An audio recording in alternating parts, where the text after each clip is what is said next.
नमस्कार दोस्तों, BSTC exam 2024 के लिए मॉडल पेपर लेकर आपके सामने हाजिर हूं। टोटल 50 क्वेश्चन आज की इस क्लास में अपन देखने वाले हैं। बहुत इंपॉर्टेंट क्लास आपके लिए होने वाली है।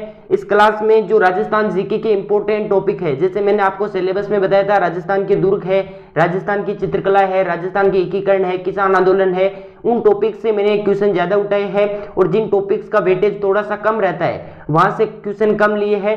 हर टॉपिक को यहाँ पर टच किया गया है। बड़े ध्यान से आपको क्लास को देखना है, प्रत्येक प्रश्न को ध्यान से देखना है, आंसर देने का प्रयास करना है और अपना मूल्यांकन करना है। और चैनल पर पहली बार विजिट कर रहे हो, चैनल को सब्सक्राइब कर देना। इसी प्रकार की क्लासेज राजस्थान जीके की आपको इस चैनल पर मिलेगी। पहला क्वेश्चन आपके सामने है, राजस्थान का प्रथम जैविक उद्यान स्थित है सुंदा माता, अभेड़ा, सज्जनगढ़ या गुलाब बाग। राज्य का प्रथम जैविक उद्यान आपसे पूछा गया है, कौन सा है? तो राजस्थान में सज्जनगढ़ उदयपुर में राज्य का प्रथम जैविक उद्यान है।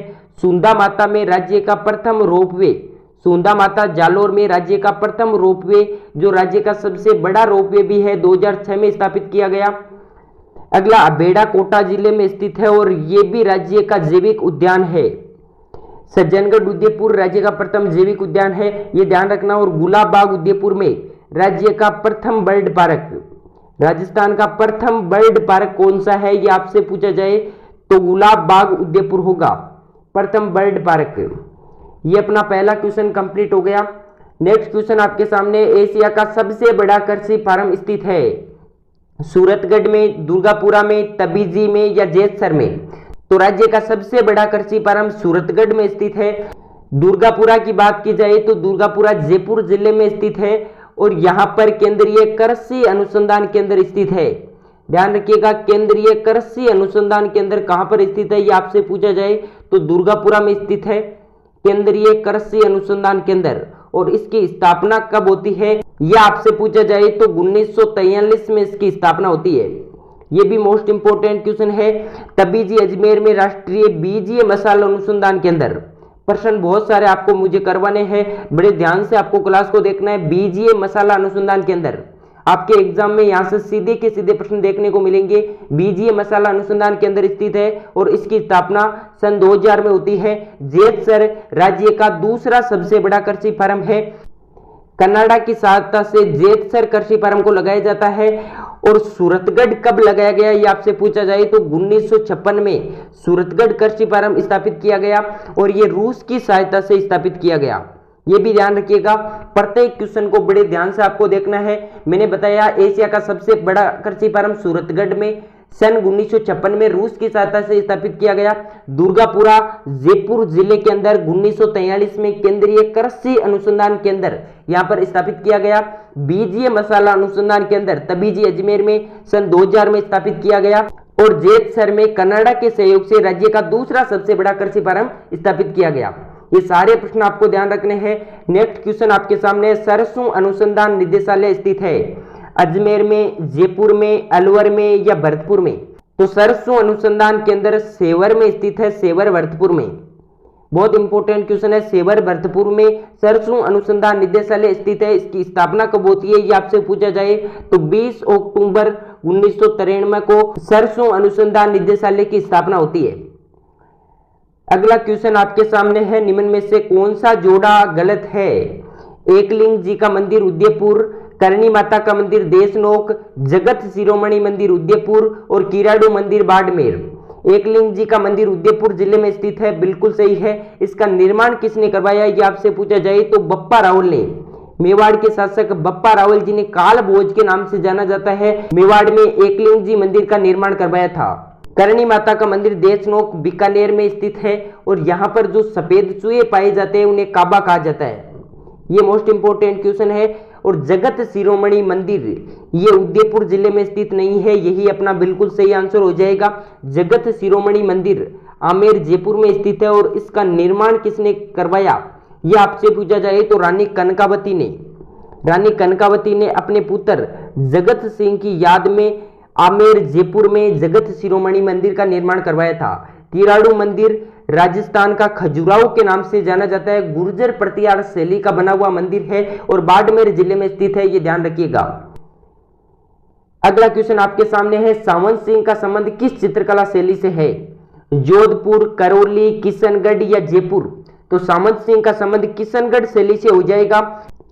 सामंत सिंह की रानी थी बनी ठणी, जिनका चित्र बनाया था निहाल चंद ने। बनी ठणी इनकी रानी का नाम था और इनका चित्र जो बनाया था वो बनाया था निहाल चंद ने बनवाया था। ये ध्यान रखिएगा, मोस्ट इंपोर्टेंट क्वेश्चन है। निहाल चंद ने बनी ठणी नामक चित्र बनाया था और इस चित्रकला को भारत की मोनालिसा के नाम से जाना जाता है। इस चित्रकला शैली पर डाक टिकट जारी हो चुका है। 5 मई 1973 को 20 पैसे का डाक टिकट जारी होता है।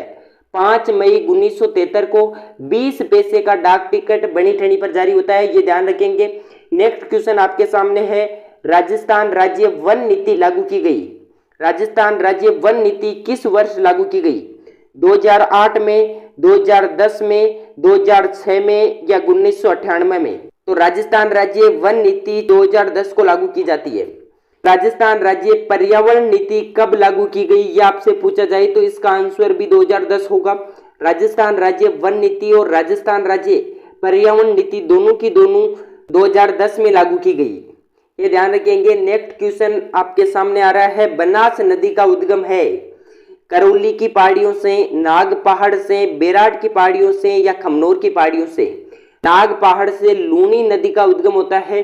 बेराट की पहाड़ियों से बाणगंगा नदी का उद्गम होता है, जिससे रुंडित सरिता के नाम से जाना जाता है। और आपसे पूछा जाए बेराट की पहाड़ियां, ये ध्यान रखना मोस्ट इंपोर्टेंट है, कोटपुतली बहरोड जिले में आ गई है वर्तमान में। कोटपुतली बहरोड जिले में वर्तमान में बेराट की पहाड़ियां आ गई है, पहले जयपुर जिले में आया करती थी, कोटपुतली बहरोड में। खमनोर की पहाड़ियां राजसमंद से बनास नदी का उद्गम होता है, जिसे वन की आशा के नाम से जाना जाता है। बनास नदी को वन की आशा के नाम से जाना जाता है। राज्य की पूर्णतः बहने वाली सबसे लंबी नदी बनास नदी है। 512 किलोमीटर राज्य में टोटल इसकी लंबाई है। पूर्णतः राजस्थान में बहने वाली लंबी नदी है, ध्यान रखना। राजस्थान में बहने वाली सबसे लंबी नदी आपसे पूछी जाए तो चंबल नदी का नाम आएगा। और सर्वाधिक जलग्रहण क्षेत्र वाली नदी भी यही है, ये भी ध्यान रखिएगा। सर्वाधिक जलग्रहण क्षेत्र किस नदी का है राज्य में? तो वो बनास नदी का है, सर्वाधिक जलग्रहण क्षेत्र। तो ये सारी की सारी बातें आपको ध्यान रखनी है। नेक्स्ट क्वेश्चन आपके सामने है, बरखान क्या है? रेत के टीले, डेल्टा, पहाड़ियां या जिले? तो बरखान एक प्रकार के रेत के टीले होते हैं। किस प्रकार के रेत के टीले होते हैं ये आपसे पूछा जाए तो अर्धचंद्राकार रेत के टीले होते हैं।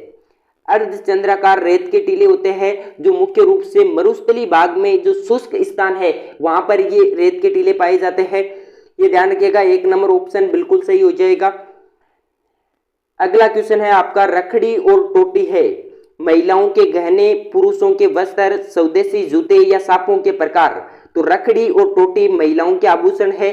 रखड़ी जो आभूषण है वो आपका सिर पर पहना जाता है।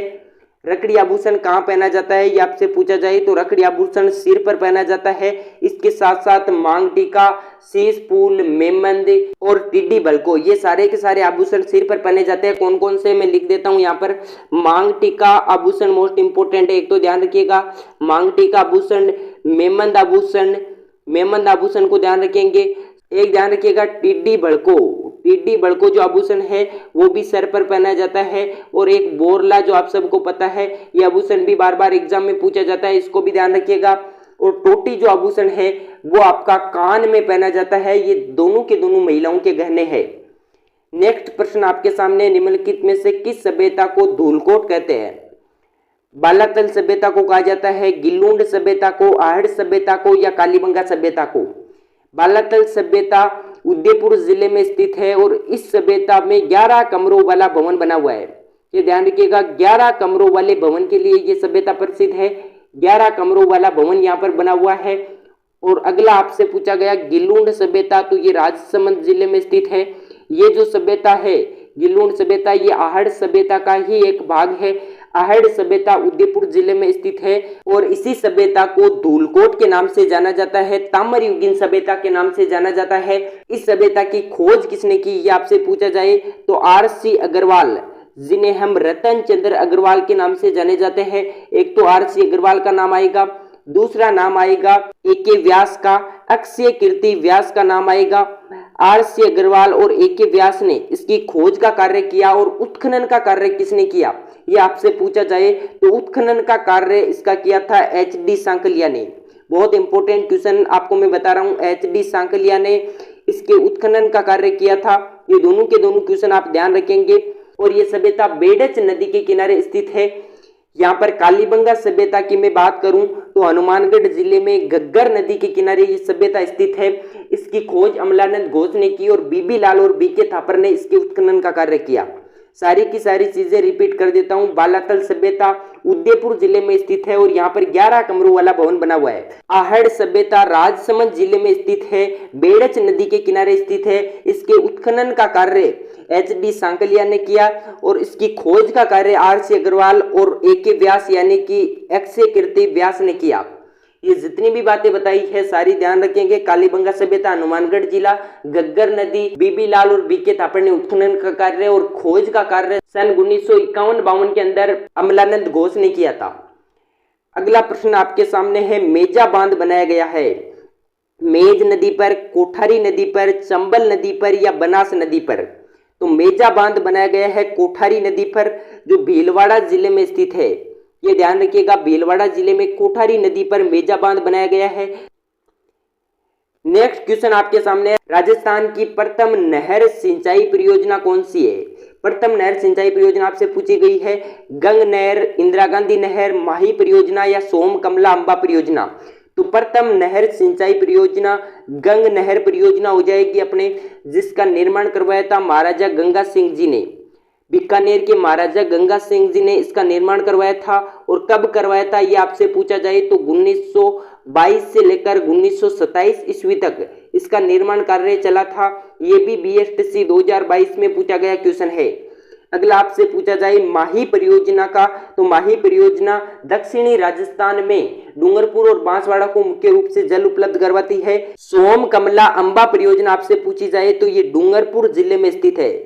सोम कमला अंबा परियोजना डूंगरपुर में स्थित है। ये भी मोस्ट इंपोर्टेंट क्वेश्चन है। अगला प्रश्न आपके सामने है, बीकानेर के निकट संबरातल को किस लोक देवता ने अपना कर्म स्थल बनाया? गोगा जी ने, पाबू जी ने, धन्ना जी ने या जाम्बो जी ने? देखिए, गोगा जी का जन्म तो होता है ददरेवा में और इनका जो प्रमुख स्थल है वो अपने गोगामेड़ी नोहर हनुमानगढ़ में स्थित है। इनका प्रमुख मंदिर आपसे पूछा जाए तो गोगामेड़ी नोहर हनुमानगढ़ में स्थित है, जहां पर भाद्रपद कृष्ण नवमी को गोगा नवमी को मेला भरता है। पाबू जी का प्रमुख मंदिर कहाँ है ये आपसे पूछा जाए तो कोल्लूमंड फलोदी में, कोल्लूमंड फलोदी में इनका प्रमुख मंदिर है। और धन्ना जी का प्रमुख मंदिर कहाँ है ये आपसे पूछा जाए तो धुवन टोंक में, धुवन टोंक में इनका प्रमुख मंदिर है। और आपसे पूछा जाए कि बीकानेर के निकट संबरातल के दौरों को किस लोक देवता ने अपना कर्म स्थल बनाया? तो जाम्बो जी ने अपना कर्म स्थल बनाया। जाम्बो जी के पिता का नाम लोहट जी था। ये ध्यान रखिएगा, पिता का नाम लोहट जी जाट और माता का नाम हंसाबाई था। माता का नाम हंसाबाई और पिता का नाम लोहट जी जाट। इन्होंने 1485 ईस्वी में बीकानेर के संबरातल दौरों में विष्णोई संप्रदाय का प्रवर्तन किया। उसमें 29 नियम होते हैं। ये ध्यान रखिएगा, जितने भी प्रश्न बताए हैं सारे के सारे क्वेश्चन कहीं ना कहीं एग्जाम में पूछे गए हैं या पूछे जाने की संभावना रहेगी। आपको एग्जाम में यहाँ से सीधे के सीधे प्रश्न भी देखने को मिलेंगे और आपकी तैयारी भी बहुत शानदार यहाँ पर हो रही है। अगला क्वेश्चन आपके सामने है, मारवाड़ की पन्नाधाय किसे कहा जाता है? मेवाड़ की वही महारानी है पन्नाधाय जिसने अपने पुत्र चंदन का बलिदान कर महाराणा उदय सिंह की जान बचाई थी। ये ध्यान रखिएगा। और मारवाड़ की पन्नाधाय किसे कहा जाता है तो गोराधाय को मारवाड़ की पन्नाधाय कहा जाता है। 1 नंबर ऑप्शन बिल्कुल सही है। अगला प्रश्न आपके सामने है, कजली तीज का त्योहार कहाँ मनाया जाता है? श्रावण शुक्ल तृतीया को राज्य में तीज मनाई जाती है जिसे हरियाली तीज या श्रावणी तीज कहा जाता है। श्रावण शुक्ल तृतीया से और यहाँ से ही त्योहारों की शुरुआत होती है। इसे हरियाली तीज या श्रावणी तीज के नाम से जाना जाता है। ये कहाँ की प्रसिद्ध है ये आपसे पूछा जाए तो ये जयपुर की प्रसिद्ध है। और दूसरी तीज जो अपने बूंदी की प्रसिद्ध है जिसे कजली तीज, सातुड़ी तीज, उजली तीज, बुड्ढी तीज आदि नामों से जाना जाता है। बूंदी की ये तीज प्रसिद्ध है। अगला प्रश्न देखेंगे अपन, महिला चित्रकारों कमला एवं इलायची के नाम किस चित्रकला शैली से संबंधित है? बताइएगा क्या आंसर होगा यहाँ पर। किशनगढ़ चित्रकला शैली से, अलवर चित्रकला शैली से, नाथ द्वारा या जोधपुर? तो महिला चित्रकार कमला एवं इलायची का संबंध नाथ द्वारा चित्रकला शैली से है। नाथ द्वारा चित्रकला शैली से संबंधित है, जहां की पिछवाइयां प्रसिद्ध है। नाथ द्वारा की पिछवाइयां प्रसिद्ध है और कमला और इलायची यहाँ की ही प्रसिद्ध चित्रकार थी। नाथ द्वारा चित्रकला शैली का स्वर्ण काल किस राजा का काल कहलाता है? तो राज सिंह का काल यहाँ का स्वर्ण काल कहलाता है। इस चित्रकला शैली का स्वर्ण काल राज सिंह का काल कहलाता है, ये भी ध्यान रखिएगा। नेक्स्ट क्वेश्चन आपके सामने है, चंद्रभागा पशु मेला कहाँ लगता है? राजसमंद में लगता है, झालरापाटन में, अजमेर में या नागौर में? तो चंद्रभागा पशु मेला झालरापाटन, झालावाड़ में लगता है। राज्य में 3 मेले कार्तिक पूर्णिमा के दिन लगते हैं और यह मेला भी उनमें से एक है। कार्तिक पूर्णिमा को राज्य में 3 प्रमुख रूप से मेले लगते हैं। पहला मेला झालरापाटन झालावाड़ ये हो गया। दूसरा मेला पुष्कर में लगता है, पुष्कर में दूसरा सुमेला जो कार्तिक पूर्णिमा को लगता है, और तीसरा सुमेला कोलायत बीकानेर में लगता है। तीनों के तीनों मोस्ट इंपोर्टेंट है, बार बार एग्जाम में पूछे जाते हैं। कोलायत बीकानेर में तीसरा मेला बढ़ता है। ये तीनों के तीनों कार्तिक पूर्णिमा को लगने वाले मेले हैं, तीनों के तीनों ध्यान रखेंगे। हाड़ौती का सुरंगा कहा जाता है चंद्रभागा पशु मेला को। अगला प्रश्न आपके सामने, निम्न में से कौन सी राजस्थान की लोक नाट्य शैली नहीं है? इनमें से कौन सी राज्य की लोक नाट्य शैली नहीं है?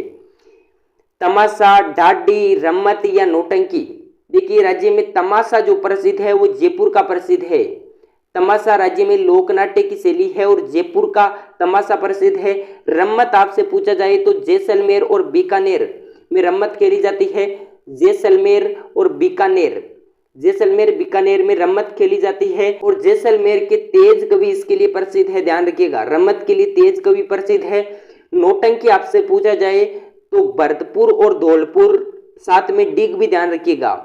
डिग नया जिला बन गया है तो डिग प्लस धौलपुर प्लस भरतपुर, धौलपुर, भरतपुर और डिग में नौटंकी खेली जाती है। यहाँ पर मैं भरतपुर भी लिख देता हूँ। इन सारे प्रश्नों का स्क्रीनशॉट लेके रखिएगा, सीधे के सीधे एग्जाम में यहाँ से प्रश्न मिलेंगे आपको। ढाडी आपसे पूछा जाए तो ये राज्य की लोकनाट्य शैली नहीं है। सी ऑप्शन बिल्कुल यहाँ पर हमारा करेक्ट आंसर हो जाएगा। अगला प्रश्न आपके सामने, जसनाती संप्रदाय की प्रधान पीठ कहाँ स्थित है? पीपासर में, कतरियासर में, मुकाम तालवा में या सिंगरासर में? देखिए, पीपासर में जाम्बोजी का जन्म होता है, जाम्बोजी का जन्म होता है पीपासर में। अगला आपसे पूछा जाए कतरियासर बीकानेर में, तो बिल्कुल कतरियासर बीकानेर में ही अपने जसनाती संप्रदाय की पीठ है, जहां पर अग्नि नृत्य किया जाता है, जहां का अग्नि नृत्य बहुत प्रसिद्ध है। अग्नि नृत्य यहाँ पर किया जाता है और आग में मतिरे फोड़ने की परंपरा का संबंध अग्नि नृत्य से है, ये भी ध्यान रखिएगा। जसनाती संप्रदाय की प्रमुख पीठ कतरियासर बीकानेर से है। मुकाम तालवा में मैंने आपको बताया जाम्बोजी की प्रमुख पीठ है। अगला प्रश्न आपसे पूछा गया है, मूछाला महावीर का मंदिर कहाँ स्थित है? बताइएगा कहाँ स्थित है? नाडोल में स्थित है, गाणेराव में, बदनौर में या मेनाल में? सीधा प्रश्न बन सकता है, ध्यान रखिएगा। मूछाला महावीर का मंदिर गाणेराव पाली में स्थित है। गाणेराव स्थान पाली में मूछाला महावीर का मंदिर है। एग्जाम में पूछा गया क्वेश्चन है। अगला प्रश्न है, सुमेलित कीजिए। एक तरफ यहाँ पर राज्य दे रखे हैं और दूसरी तरफ दे रखे हैं राजवंश। कौन से राज्य में किस राजवंश ने शासन किया? मारवाड़ राज्य में राठौड़ों ने शासन किया। मेवाड़ राज्य की बात की जाए तो सिसोदिया वंश ने शासन किया। बहुत आसान क्वेश्चन है। आमेर में कछुआ राजवंश ने शासन किया और बूंदी में हाड़ा राजवंश ने शासन किया। ये इस हिसाब से अपना मिलान हो जाएगा। यहाँ पर आंसर क्या हो जाएगा? तो ऑप्शन के हिसाब से मारवाड़ में अपने राठौड़ वंश ए में सेकंड होगा और ए में सेकंड अपने ए के ऑप्शन में दे रखा है और वो 1 नंबर ऑप्शन है। मतलब यही हमारा सही आंसर है, एकदम 1 नंबर ऑप्शन बिल्कुल इस क्वेश्चन का सही आंसर हो जाएगा। नेक्स्ट क्वेश्चन आपके सामने है, रियासतों के विलय के समय जोधपुर राज्य का महाराजा कौन था? जसवंत सिंह द्वितीय, उमेद सिंह, हनुमंत सिंह या गज सिंह? यहाँ पर एकीकरण के समय शासक कौन था, ये आपसे पूछा गया है। अगर आपसे पूछा जाए 1857 की क्रांति के समय जोधपुर के महाराजा कौन थे, तो तख्त सिंह थे। और एकीकरण के समय कौन थे, ये आपसे पूछा जाए तो हनुमंत सिंह थे। ये ध्यान रखिएगा, सी ऑप्शन सही है। रियासतों के विलय के समय जोधपुर राज्य के महाराजा हनुमंत सिंह थे। अगला प्रश्न आपके सामने है, राजस्थान में लच्छीराम द्वारा किस ख्याल का प्रवर्तन किया गया? शेखावाटी ख्याल, जयपुरी ख्याल, कुचामनी ख्याल या तुर्रा कलंगी ख्याल? तो यहाँ पर शेखावटी ख्याल के प्रवर्तक कौन थे ये आपसे पूछा जाए तो नानूराम और दूलिया राणा का नाम आएगा। शेखावटी ख्याल के प्रसिद्ध व्यक्ति है नानूराम प्लस दूलिया राणा, ये दोनों के दोनों प्रसिद्ध व्यक्ति है, दोनों के नाम आपको ध्यान रखने हैं, एग्जाम में क्वेश्चन पूछा जा सकता है। अगर आपसे पूछा जाए कुचामणी ख्याल के प्रवर्तक कौन थे तो लच्छीराम का नाम आएगा, सी ऑप्शन बिल्कुल सही है। तुर्रा कलंगी ख्याल आपसे पूछा जाए तो मेवाड़ की प्रसिद्ध है और इसके प्रसिद्ध लोक कलाकार कौन थे तो तुकनगीर और शाह अली। यहाँ पर मैं लिख देता हूँ तुकनगीर और शाह अली तुर्रा कलंगी ख्याल के प्रमुख कलाकार थे, तुकनगीर और शाह अली, ये दोनों ध्यान रखिएगा, शाह अली ये दोनों के दोनों तुर्रा कलंगी ख्याल के प्रमुख लोक कलाकार थे। नेक्स्ट प्रश्न आपके सामने, राजस्थान सेवा संघ की स्थापना 1919 में किसने की। पहला प्रश्न तो ये बनेगा कि राजस्थान सेवा संघ की स्थापना कब हुई तो 1919 आंसर देंगे। कहां पर हुई तो वर्धा महाराष्ट्र में हुई, ये प्रश्न भी पूछा जा चुका है, वर्धा महाराष्ट्र में होती है। तीसरा आपसे पूछा जाए कि राजस्थान सेवा संघ की स्थापना किसने की तो आंसर आएगा विजय सिंह पथिक, डी ऑप्शन सही है, विजय सिंह पथिक ने राजस्थान सेवा संघ की स्थापना की थी, डी ऑप्शन बिल्कुल सही है। अगला प्रश्न आपके सामने है, गोलिये व हनोतिया खनन क्षेत्र निम्नलिखित में से किस खनिज के लिए प्रसिद्ध है। मोस्ट इंपोर्टेंट क्वेश्चन है, तांबा, लोहा, अभ्रक या चांदी। तो गोलिया, हनोतिया, साथ में ध्यान रखिएगा खेतड़ी, ये आप सभी जानते ही है, खेतड़ी ध्यान रखिएगा। एक खो दरीबा स्थान ध्यान रखिएगा, खो दरीबा स्थान, खेतड़ी स्थान, ये दोनों के दोनों स्थान और गोलिया और हनोतिया ये जितने भी स्थान है ये तांबा के लिए प्रसिद्ध है, ये ध्यान रखिएगा, एक नंबर ऑप्शन बिल्कुल सही है। अगला क्वेश्चन देखेंगे अपन, प्रश्न है छप्पन का मैदान का संबंध निम्नलिखित में से किस नदी से है। लूनी नदी से, बनास नदी से, चंबल नदी से या माही नदी से।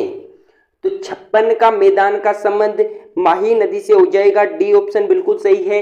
कहां पर स्थित है इसमें बहुत सारे विद्यार्थी कंफ्यूज रहते हैं, तो मैं आपको बता देता हूं, बांसवाड़ा और प्रतापगढ़ में स्थित है। काफी विद्यार्थी 12वीं पास रहेंगे, बांसवाड़ा प्लस प्रतापगढ़, ये ध्यान रखिएगा, बांसवाड़ा प्रतापगढ़ में छप्पन का मैदान स्थित है। और वागड़ क्षेत्र आपसे पूछा जाए तो डूंगरपुर और बांसवाड़ा होगा, डूंगरपुर और बांसवाड़ा में वागड़ क्षेत्र और बांसवाड़ा और प्रतापगढ़ में छप्पन का मैदान स्थित है। ये दोनों के दोनों प्रश्न मोस्ट इंपोर्टेंट है, एग्जाम में बार बार पूछे जाते हैं। अगला प्रश्न आपके सामने है, जैसलमेर जिले में पालीवाल ब्राह्मणों द्वारा शुरू की गई परंपरागत जल संरक्षण की विधि कहलाती है।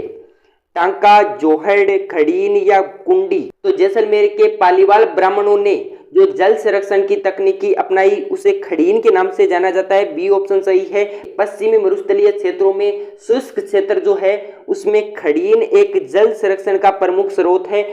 अगला प्रश्न आपके सामने, सुशीला और भगवती का संबंध किस प्रजामंडल से था। मोस्ट इंपोर्टेंट क्वेश्चन है, मेवाड़ प्रजामंडल, जयपुर प्रजामंडल, मारवाड़ प्रजामंडल या बीकानेर प्रजामंडल।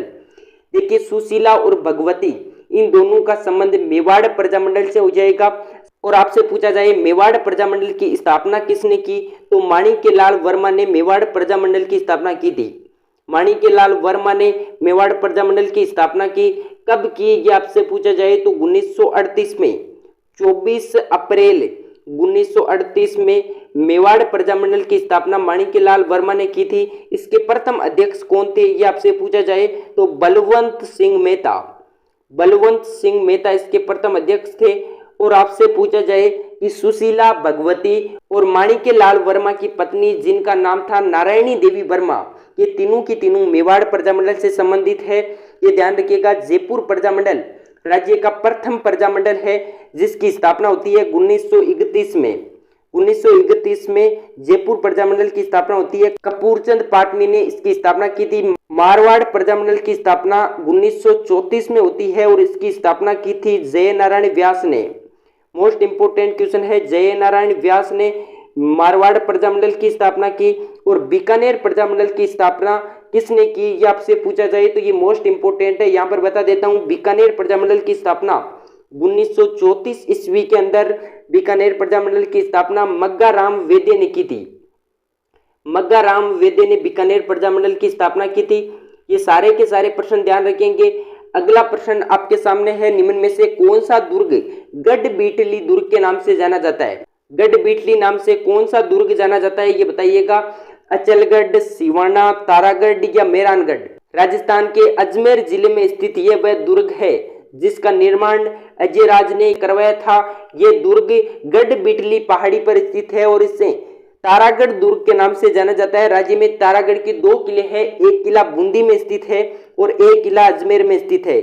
ये अजमेर का किला है। बिशप हेबर ने, मोस्ट इंपोर्टेंट क्वेश्चन है, आप याद रखिएगा, बिशप हेबर ने इस दुर्ग को राजस्थान का जिब्राल्टर कहा था। बिशप हेबर ने राजस्थान का जिब्राल्टर किस दुर्ग को कहा, यह आपसे पूछा जाए तो गढ़ बिटली दुर्ग या तारागढ़ दुर्ग को कहा था। इसी दुर्ग को राजस्थान के हरदे के नाम से जाना जाता है। इस दुर्ग में 4 तोपें हैं। चारों तोपों के नाम मैं आपको बता देता हूं। पहली है घूंघट, गोंगड़ी, बांद्रा और इमली। चारों की चारों मोस्ट इंपोर्टेंट है, ध्यान रखिएगा। बाकी और भी बहुत सारी तोपें हैं लेकिन ये चारों मोस्ट इंपोर्टेंट है, घूंघट, गोंगड़ी, बांद्रा और इमली। ये सारे के सारे प्रश्न ध्यान रखेंगे। अगला प्रश्न आपके सामने है, तारा बांध की ओढ़नी राजस्थान की किन स्त्रियों में लोकप्रिय वेशभूषा है? आदिवासी, गुर्जर, राजपूत या जाट? तो तारा बांध की ओढ़नी आदिवासी जनजाति में प्रचलित है। 1 नंबर ऑप्शन बिल्कुल सही है। अगला प्रश्न आपके सामने है, 1938 में करौली प्रजामंडल की स्थापना किसने की? बीएसटीसी में 100% प्रजामंडल से प्रश्न आना ही आना है, इसीलिए मैंने प्रजामंडल से प्रश्न ज्यादा लिए हैं। मदन सिंह, गोपाल सिंह, गोपीलाल यादव या त्रिलोकचंद माथुर? तो 1938 में करौली प्रजामंडल की स्थापना त्रिलोकचंद माथुर ने की थी। डी ऑप्शन बिल्कुल सही है। अगला प्रश्न आपके सामने, मुकंदरा की पहाड़ियां कौन से जिलों में विस्तृत है? जोधपुर और नागौर, झालावाड़ और कोटा, पाली और सिरोही, अजमेर और जयपुर? तो मुकंदरा की पहाड़ियां हाड़ौती का हिस्सा है, जो ऑप्शन के हिसाब से झालावाड़ और कोटा जिलों में विस्तृत है। साथ में आप बूंदी और बारां भी ध्यान रख सकते हैं। बूंदी प्लस 12 जिलों में भी ये पहाड़ियां स्थित है। 2023 में बीएसटीसी में एक प्रश्न पूछा गया था कि अर्धचंद्राकार और दोहरी आकृति की पहाड़ियां कौन से जिलों में विस्तृत है? तो बूंदी जिले में विस्तृत है, मुख्य रूप से ध्यान रखिएगा। और ये पहाड़ियां भी मुकंदरा की पहाड़ियों का हिस्सा है। अगला प्रश्न आपके सामने है, रूपाजी और करपाजी धाकड़ किस किसान आंदोलन से संबंधित है? अलवर किसान आंदोलन, मेव किसान आंदोलन, बेंगू किसान आंदोलन या बिजोरिया किसान आंदोलन? तो रूपाजी और करपाजी धाकड़ दोनों किसानों का संबंध बेंगू किसान आंदोलन से होगा। सी ऑप्शन बिल्कुल सही है। इस आंदोलन का नेतृत्व किसने किया, यह आपसे पूछा जाए तो राम नारायण चौधरी ने किया। और बेंगू स्थान वर्तमान में चित्तौड़गढ़ जिले में स्थित है, ये भी ध्यान रखिएगा। राम नारायण चौधरी ने नेतृत्व किया। बिजोलिया किसान आंदोलन के जो प्रमुख किसान थे उनका नाम था नानजी और ठाकरी पटेल। यहां पर लिख देता हूं मैं, नानजी और ठाकरी पटेल इस आंदोलन से संबंधित थे।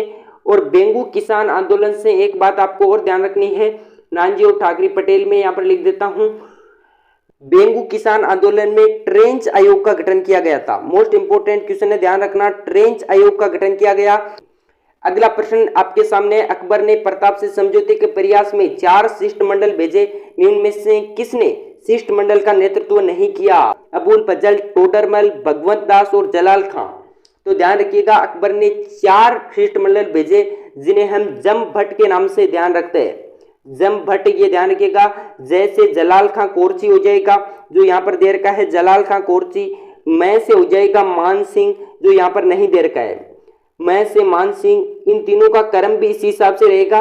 पहले जलाल खां को भेजा गया, फिर मान सिंह को भेजा गया, फिर भगवंत दास को भेजा गया, जो यहाँ पर लिखा गया है भगवान दास, ये भगवंत दास है, एक ही बात है। और तय से अपने हो जाएगा टोडरमल, लेकिन यहाँ पर अबुल फजल को नहीं भेजा गया था। 1 नंबर ऑप्शन इस क्वेश्चन का बिल्कुल सही आंसर हो जाएगा। चारों शिष्टमंडल भेजने के बाद भी महाराणा प्रताप ने कभी भी अकबर की अधीनता स्वीकार नहीं की।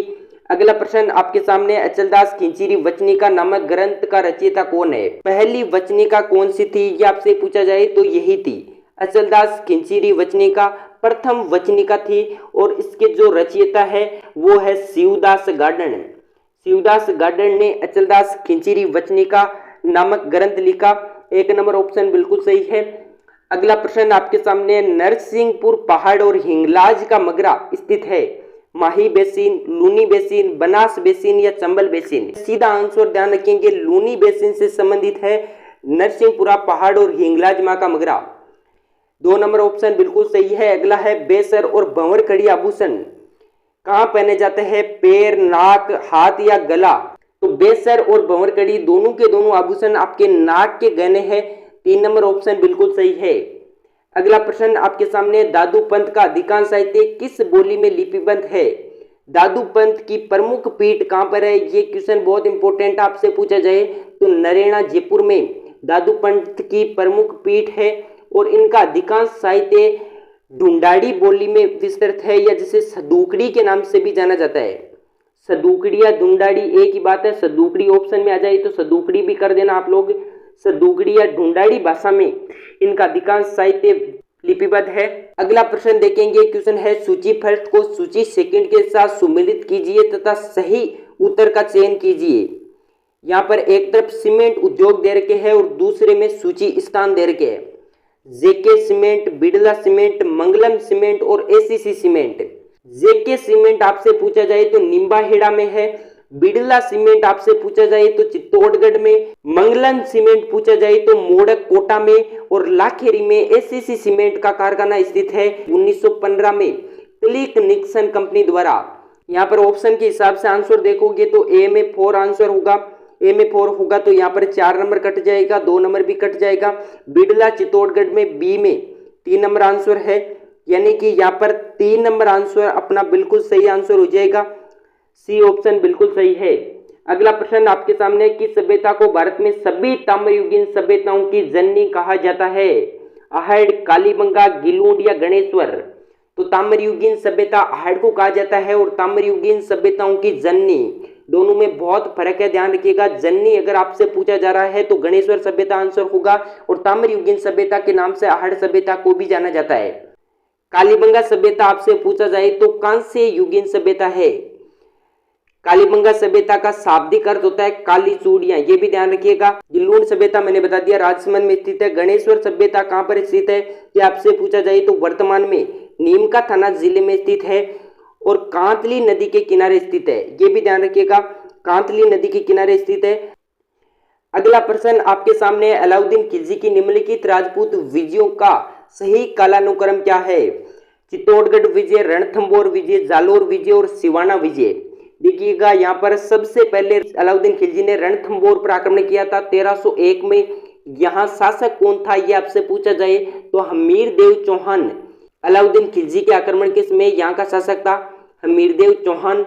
चित्तौड़गढ़ पर दूसरी विजय होती है 1303 ईस्वी में। चित्तौड़गढ़ विजय के समय चित्तौड़गढ़ का शासक कौन था ये आपसे पूछा जाए तो रतन सिंह, और रतन सिंह की रानी थी पद्मनी, जिसे प्राप्त करने की लालसा ने अलाउद्दीन खिलजी को चित्तौड़गढ़ पर आक्रमण करने के लिए उत्साहित किया, ये ध्यान रखिएगा। जालोर विजय आपसे पूछा जाए तो 1311 ईस्वी और यहाँ पर भी शासक था कानड़ देव। सिवाना विजय होती है 1308 ईस्वी में और यहाँ पर भी जो शासक था वो कानड़ देव था। चित्तौड़गढ़ का नाम बदलकर अलाउद्दीन खिलजी ने क्या रखा दुर्ग जीतने के बाद? तो खिजराबाद रखा, ये ध्यान रखिएगा। मोस्ट इंपोर्टेंट क्वेश्चन है, खिजराबाद नाम रखा और जालोर का नाम खेराबाद रखा था, ये भी ध्यान रखिएगा। मेरा प्रश्न आपसे ये रहेगा कि सिवाना को जीतने के बाद ये दुर्ग अलाउद्दीन खिलजी ने किसको सौंपा था? यहाँ पर आंसर की बात की जाए तो 1301 सबसे पहले सेकंड ऑप्शन आएगा और यहाँ पर सेकंड ऑप्शन आएगा तो 2 नंबर और 4 नंबर ऑप्शन कट हो जाएंगे। उसके बाद 1303 फर्स्ट ऑप्शन आएगा तो यहाँ पर हमारा जो आंसर हो जाएगा वो 3 नंबर आंसर बिल्कुल करेक्ट हो जाएगा। अगले प्रश्न की तरफ चलेंगे अपन बिना किसी देरी के। क्वेश्चन है, 2011 की जनगणना के अनुसार राजस्थान के कौन से जिलों में 75% से अधिक साक्षरता है? बताइएगा। जयपुर और झुंझुनू, कोटा और जयपुर, कोटा और सीकर और जयपुर और अलवर।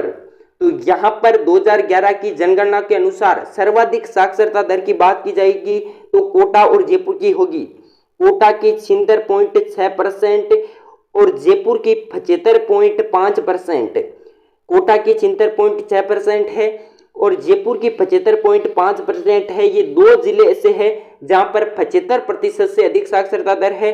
बी ऑप्शन बिल्कुल सही हो जाएगा। सबसे न्यूनतम किसकी है ये आपसे पूछा जाए तो जालोर की है, 54.9% जालोर की सबसे न्यूनतम साक्षरता दर है, ये ध्यान रखिएगा। नेक्स्ट प्रश्न आपके सामने, 1911 या 1912 में गोविंद गुरु की गतिविधियों का केंद्र कौन सा था? ईडर, बेड़सा, सूत या खेड़ा?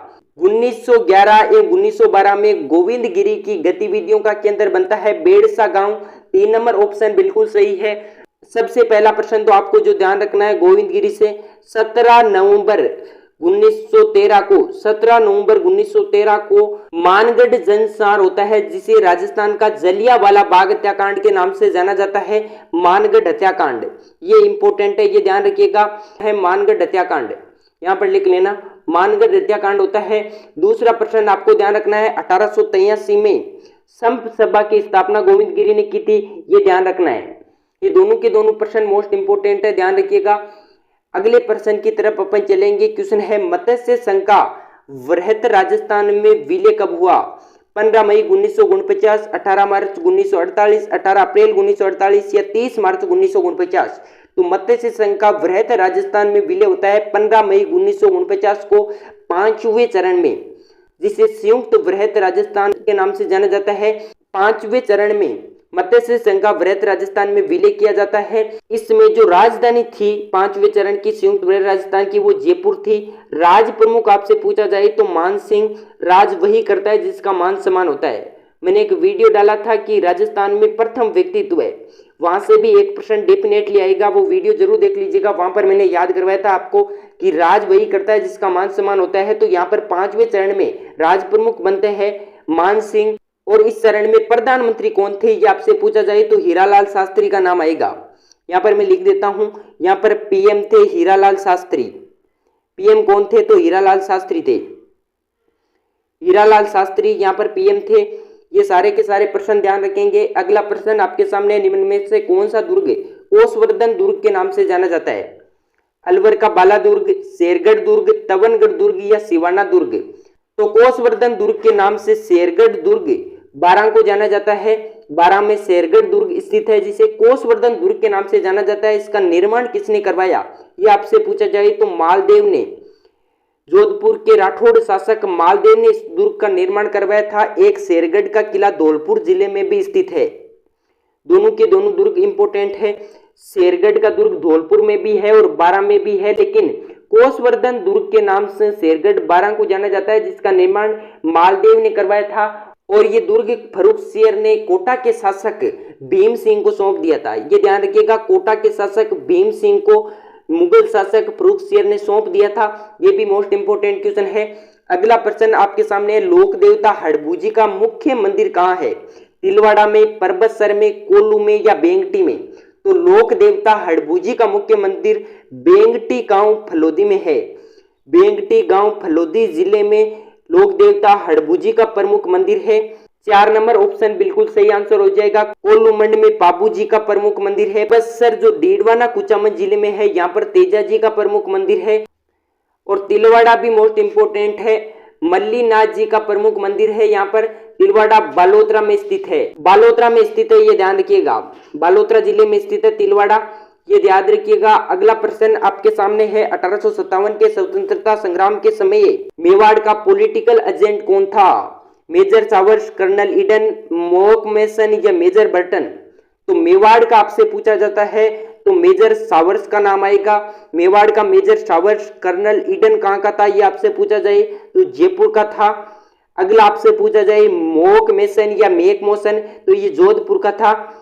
और इसे आउवा के ठाकुर कुलसाल सिंह ने किले पर टांग दिया था। कहा भी जाता है कि ढोल बाजे, चंग बाजे, भलो बाजे बांकियो, एजेंट को मारकर दरवाजे पर टांकियो। अगला मेजर बर्टन है, ये कोटा का था, ये ध्यान रखिएगा। और एक आपसे पूछा जाए जेडी हॉल कहाँ का था? जेडी हॉल कहाँ का था, ये आपसे पूछा जाए तो सिरोही का था। और एक मोरिसन है, मोरिसन इंपोर्टेंट है, मोरिसन भरतपुर का था। ये सारे के सारे पॉलिटिकल एजेंट मैंने बता दिए हैं। मेजर सावर्स मेवाड़ का, कर्नल ईडन जयपुर का, मेकमोसन जोधपुर का, मेजर बर्टन कोटा का, जेडी हॉल सिरोही का और मोरिसन भरतपुर का। अगला प्रश्न आपके सामने है, सुल्तान अलाउद्दीन खिलजी का सेनापति जो रणथंबोर के किले की घेराबंदी के समय मारा गया कौन था? उल्लूग खां, जलाल खां, नुसरत खां या मोहम्मद खां? तो अलाउद्दीन खिलजी का वह सेनापति जो रणथंबोर के किले की घेराबंदी के समय मारा गया, उसका नाम था नुसरत खां। नुसरत खां यहाँ पर मारा जाता है। 3 नंबर ऑप्शन सही है। अगला प्रश्न आपके सामने, कौन सा सुमेलित नहीं है? हाईटेक ग्लास, सफेद सीमेंट, टायर ट्यूब और जयपुर उद्योग लिमिटेड। हाईटेक ग्लास की फैक्ट्री धौलपुर में है, ये बिल्कुल सही है। सफेद सीमेंट का कारखाना निम्बाहेड़ा, नहीं जी ये गलत हो जाएगा। सफेद सीमेंट का कारखाना गोटन नागौर में स्थित है। गोटन स्थान है नागौर में। मोस्ट इंपोर्टेंट क्वेश्चन है, ध्यान रखिएगा, यहाँ पर स्थित है। टायर ट्यूब बनाने का कारखाना कांकरोली राजसमंद, ये सही है। और जयपुर उद्योग लिमिटेड बावरा सवाई माधोपुर, इंपोर्टेंट क्वेश्चन है, ध्यान रखिएगा। बावरा सवाई माधोपुर में जयपुर उद्योग लिमिटेड स्थित है। यहाँ पर जो सही ऑप्शन हो जाएगा वो सफेद सीमेंट गोटन नागौर में है। 2 नंबर ऑप्शन सही हो जाएगा। अगला प्रश्न आपके सामने है, गलत युग्म छांटिए। सालिम सिंह की हवेली जैसलमेर, जसवंतड़ा जोधपुर, सोनारगढ़ डूंगरपुर और त्रिपुरा सुंदरी बांसवाड़ा। सालिम सिंह की हवेली जैसलमेर में स्थित है, नथमल की हवेली जैसलमेर में स्थित है। दोनों की दोनों मोस्ट इंपोर्टेंट है, ध्यान रखिएगा। जसवंतड़ा जोधपुर में महाराजा सरदार सिंह ने निर्माण करवाया था। महाराजा सरदार सिंह ने निर्माण करवाया था जसवंत सिंह की याद में। सोनारगढ़ का दुर्ग डूंगरपुर में, नहीं जी, सोनारगढ़ का दुर्ग है जैसलमेर में। जैसलमेर में सोनारगढ़ का दुर्ग स्थित है। इस दुर्ग के बारे में कहा जाता है कि घोड़ा कीजिए काटकार, पग कीजिए पाषाण, अख्तर कीजिए लोहाकार, तब जाइए जैसान। ये इस दुर्ग के बारे में कहावत प्रचलित है। त्रिपुरा सुंदरी का मंदिर बांसवाड़ा में, बिल्कुल सही है। यहाँ पर जो आंसर सही हो जाएगा तो वो 3 नंबर आंसर बिल्कुल सही हो जाएगा। तो ये थे आज के टोटल 50 क्वेश्चन। आपका स्कोर कितना है ये बता दीजिएगा। क्लास कैसी लगी ये कमेंट में जरूर बता देना, और जो प्रश्न मैंने आपसे पूछा था उसका आंसर जरूर देना।